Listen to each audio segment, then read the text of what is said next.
Let's solve an illustration on cash flow from operating activity now. Okay, let's first read the question. From the following information, calculate the cash flow from the operating activity using the indirect method, and you are given the statement of profit and loss for the year ended 31st March 2017. Okay, so it is just your statement of profit and loss like you prepare for a company's. The revenue from operation, nothing but your sales. Other income, total revenue is given. Then cost of material consumed, employees benefit expenses are given. Depreciation, other expenses, insurance premium, total expense, profit before tax, income tax is deducted, and finally you get profit after tax. Okay, let's solve. So whenever you get statement of profit and loss, first thing you need for calculating cash flow from the operating activity is what? Net profit before taxes and extraordinary item. So if you will see, I have net profit after tax given in the question.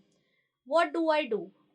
I will prepare a working note for calculating net profit before taxes and extraordinary item. So if you will check in the question, there is no any extraordinary item. What are the extraordinary item? Explain to you well. Loss by fire, theft, right? So any such item are not being seen in the question. So we are just required to add the taxes, that is the income tax part, and get the net profit before taxes and extraordinary item. So if you check what is the net profit given in the question, it's net profit after tax 32,000 and taxes as 10,000. So I'll prepare a working note here where net profit 32,000. Since I need net profit before tax, so I'm going to add the income tax part, and finally I get 42,000 as my net profit before taxes and extraordinary item. Okay, so the first step for preparing the cash flow statement is ready, that is net profit before taxes and extraordinary item. What was the next thing? We understood that was the adjustment relating to your non-cash, non-operating items. Okay, so what were the non-cash items which we have studied? Depreciation, goodwill written off. So if we check in the question, we saw there is a depreciation part given. Okay, I told you depreciation is my non-cash expenses, and expenses, if they are non-cash, are to be added back since there is no cash outflow. So I'll go and add the depreciation worth 20,000 to the net profit before taxes and extraordinary item. Next, let's check, is there any non-operating expenses or non-operating income given in the question? If you check under income part, nothing is mentioned as profit on sale of asset. Is anything specifically mentioned? So we will assume this to be out of royalties, fees, commission. Okay, so they are my operating income. I won't deduct anything. Then is there any non-operating expenses like your interest paid given? This is my purchases which are part of my operating. Employees related are also part of my operating. Depreciation we have already added back. Insurance premium, again I told you, any kind of insurance you take for the organization, let it be fire insurance, marine insurance, medical insurance for the employee, they are part of my operating expenses, so I won't do anything about them. Next thing, as per the format we understood was what?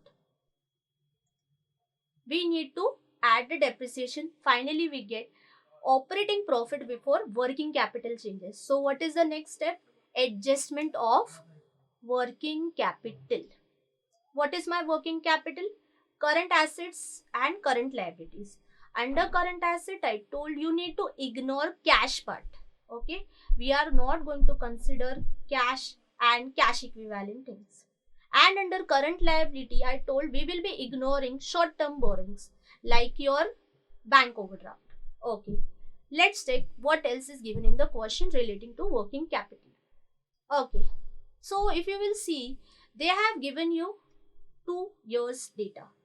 Why? Because we need to record the changes. Changes can't be from 1 year, right? We need 2 years so that comparison can happen. You need to understand what are my current assets and what are my current liabilities. So if we see, trade receivables are my current asset, trade payables, nothing but your creditors, bills payable, current liabilities, inventories, again your current asset, outstanding employees benefit, current liability, prepaid insurance is my current asset. What we have understood as per AS3 format, we will be adding increase in current liability, reverse. We will be deducting decrease in current liability, and in case of current asset, we will be adding decrease in current asset, and we will be deducting increase in current asset, right? So if we see, trade receivable is my current asset, it is getting increase. So increase means I will add it or deduct it? I will deduct it. What amount will I deduct it? The differential amount. What is the differential amount here? 3000. Okay. So if we check in the solution, we have deducted increase in the trade receivable and amount is 3000. Right. Let's check next and we will be thorough about it then. Trade payables is my current liability and it is getting decrease.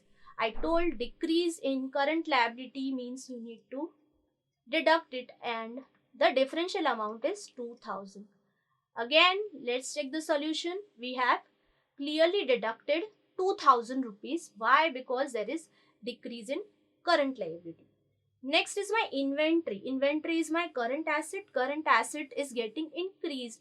If current asset is getting increased, I need to deduct it and the amount is 5000. The differential amount 22,000 minus 27,000. Let's check in the solution. Have I deducted it? Yes, I have deducted it. Next thing is the outstanding employees benefit. It is my current liability and it is getting increased. So if we check, increase in current liability is to be added. So 1000 is to be added. So if we check the solution, have we added 1000 rupees? Yes, I have added the outstanding employees because it is a current liability and any increase in the current liability is beneficial to me. Then prepaid expenses are my current asset and it is getting increase. Increase in current asset is to be deducted. So I will be deducting 500 worth. So if we check the solution, have I deducted 500? The answer is yes. We have to take the total by adding all the positives and adding all the negatives, and finally whatever is higher side, we will be taking the differential and get a final amount of 52,500 rupees, which is what cash generated from operation. Next thing I told, income tax is what? My operating activity. We pay income tax on our profitability. So how can it not be a operating activity? Yes, it is a operating activity unless and until it is specifically mentioned that it is financing activity or investing activity, you have to assume it to be your income tax paid for your operating activity. What was the income tax which you have already deducted in the working note? It was 10,000, right? And also you can check in your profit and loss statement, it was 10,000. So I will go and deduct 10,000 rupees from your but activity as 41,500. You have to deduct the income tax since income tax is again my cash flow from operating activity.